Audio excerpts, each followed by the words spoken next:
Shalom Bapak Ibu Saudara, jemaat yang dikasih Tuhan.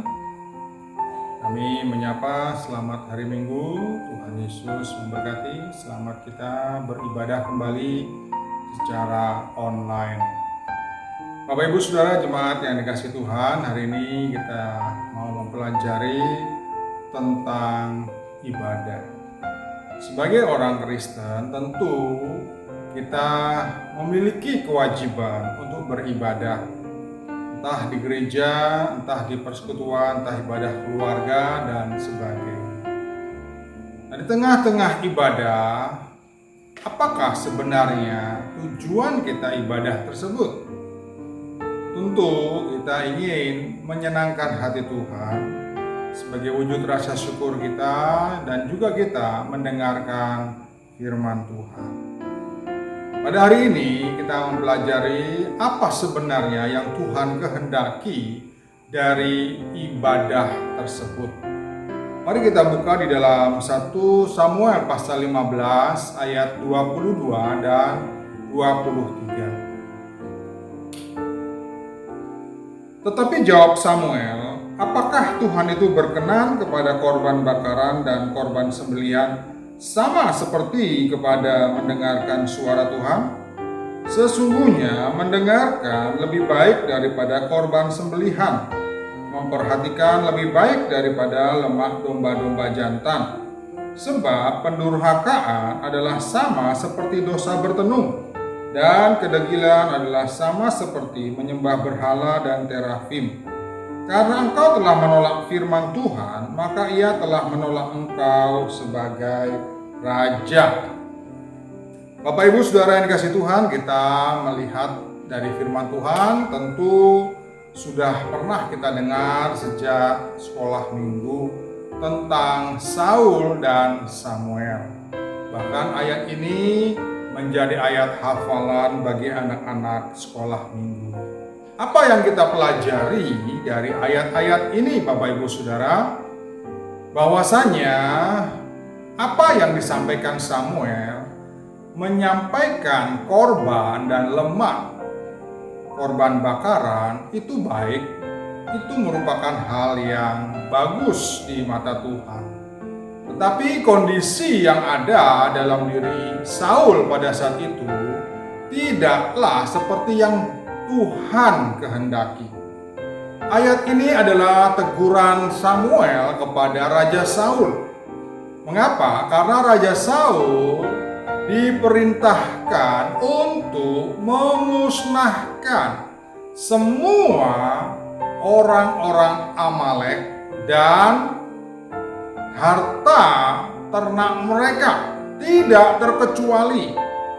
Apa yang terjadi? Pada saat Samuel menjumpai Saul, ternyata Saul tidak melakukan apa yang Tuhan perintahkan. Saul masih menyisakan Raja Agag, Saul masih menyisakan binatang peliharaan yang terbaik alias yang tambun-tambun dan gemuk-gemuk dengan dalih untuk korban bakaran. Dan Bapak Ibu Saudara yang dikasihi Tuhan, dari teguran Samuel kepada Saul ini kita mempelajari dua hal.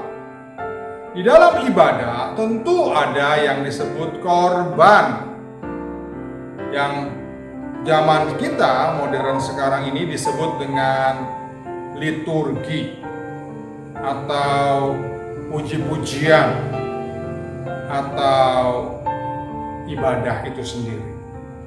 Tetapi di luar dari korban atau liturgi tersebut atau ritual ibadah tersebut, ada kehidupan lain yang bernama dengar-dengaran kepada suara Tuhan, atau bahasa zaman sekarang adalah ketaatan.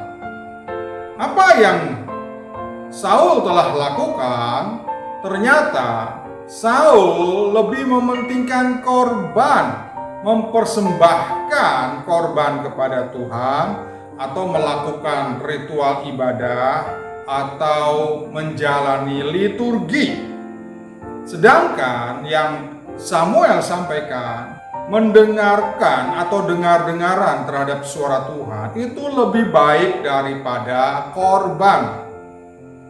Dan di ayat yang ke-23, kesimpulan dari teguran Samuel adalah Saul telah menolak firman Allah.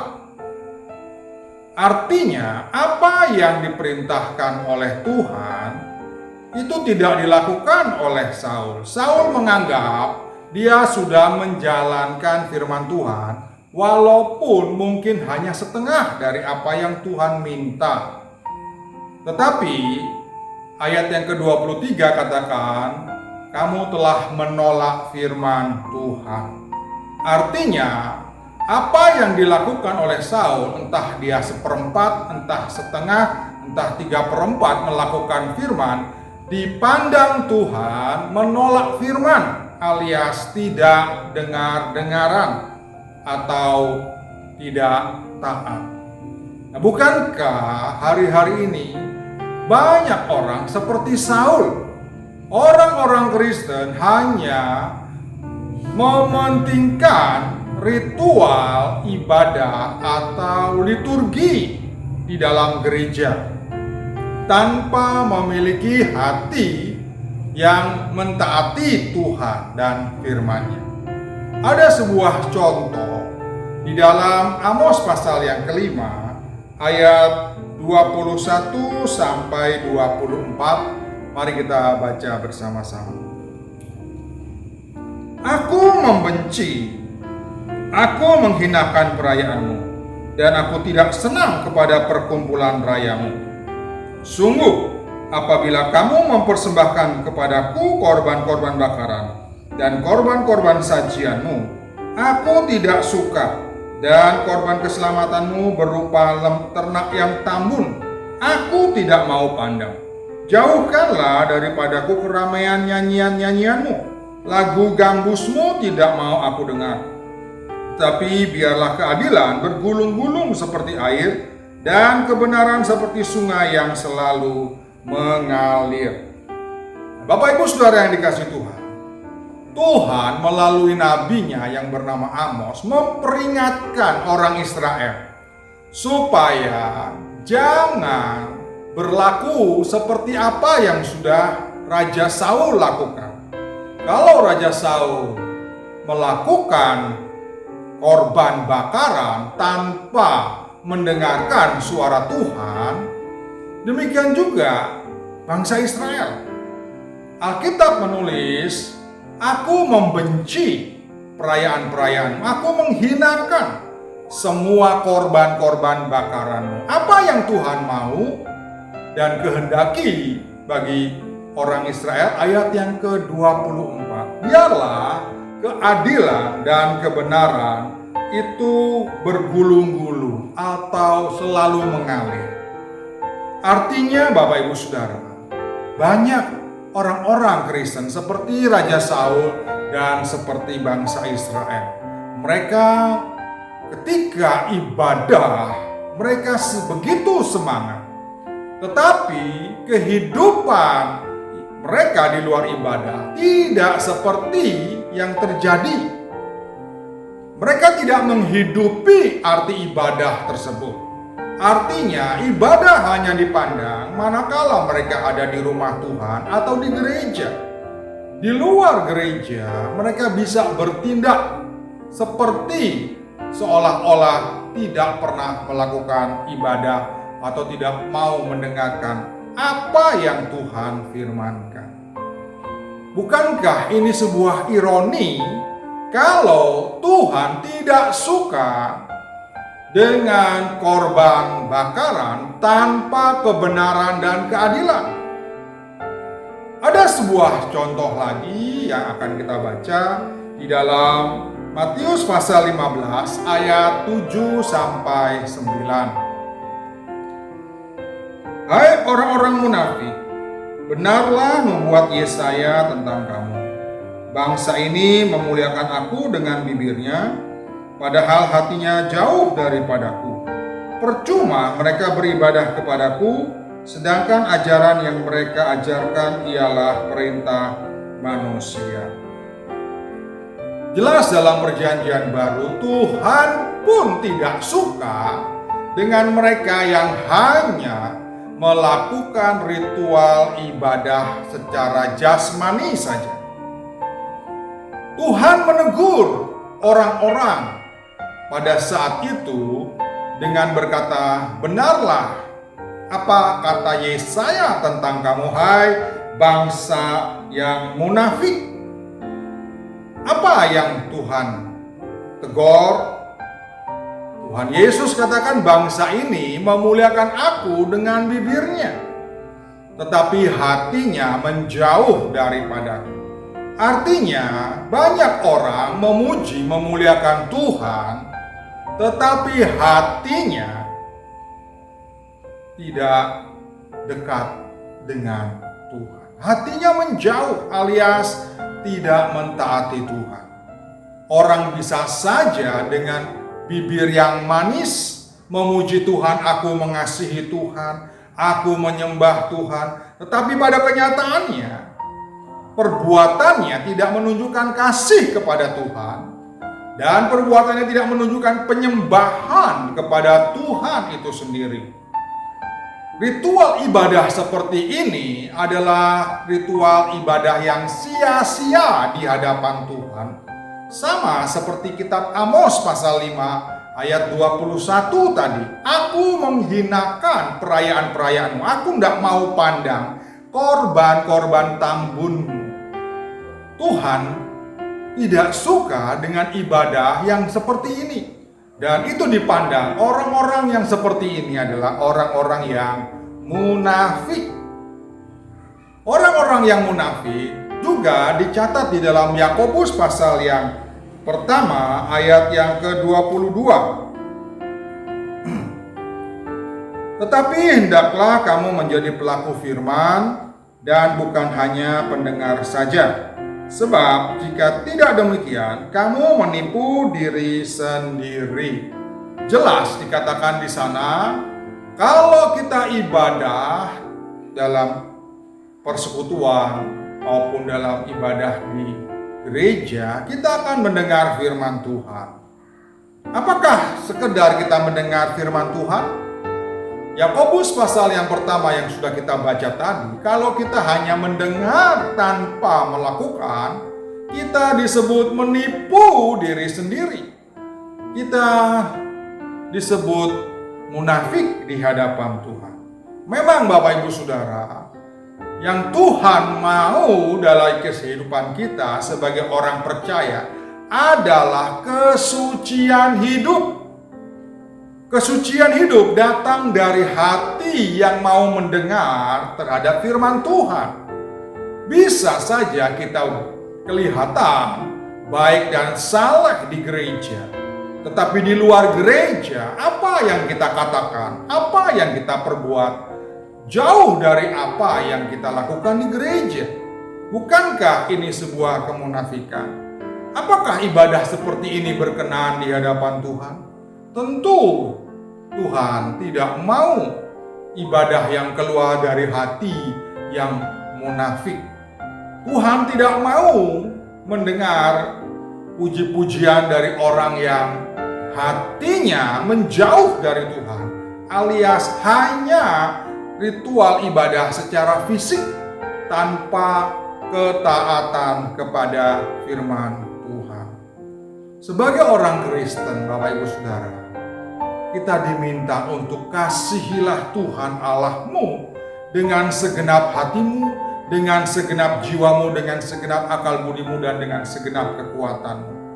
Dan hukum yang kedua yang sama dengan itu ialah kasihilah sesamamu manusia seperti dirimu sendiri.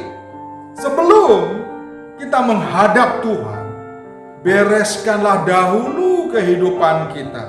Apakah hati kita sudah siap datang kepada Tuhan? Ataukah ibadah kita nanti dipandang sebagai ibadah yang percuma dan sia-sia? Apakah kita dipandang Tuhan sebagai orang yang menolak firman dan orang-orang yang munafik?